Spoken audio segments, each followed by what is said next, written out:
شاید ضرورت نبود یا دیگر سبب‌ها تاثیر رسوندند که این گونه گردی‌نمایی‌ها برگزار نشدند، ولی معنی رو ندارد که در جامعه در آینده نمیتواند این گونه شورابینی‌ها از طرف مردم درخواست شود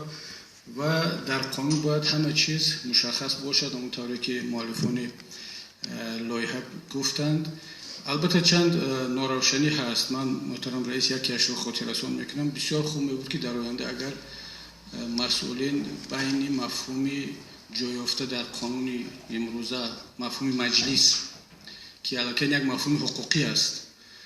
و بین مجلس های معمولی که مردم در کارخانه ها، اداره ها، جماعت ها، شهرک ها، دیه ها میگذارن فرقیت رو گذارن که نشود که هنگام تطبیق این قانون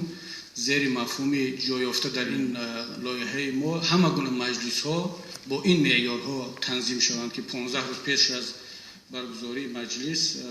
باید که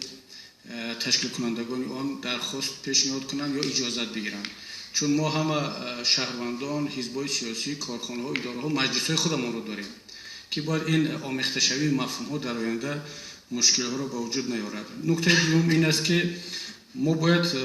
بیشتر ماهیت اجازت دادن این قانون به گردی‌نمایی‌ها را تاکید کنیم و فهمونیم به مردم که حکومت کمک رسانی شهروندان درباره برگزار کردن گردی‌نمایی‌ها و راهپیمایی‌ها هست، چون بعضی شرح و تفسیرهایی که علاقه شده ایستاده است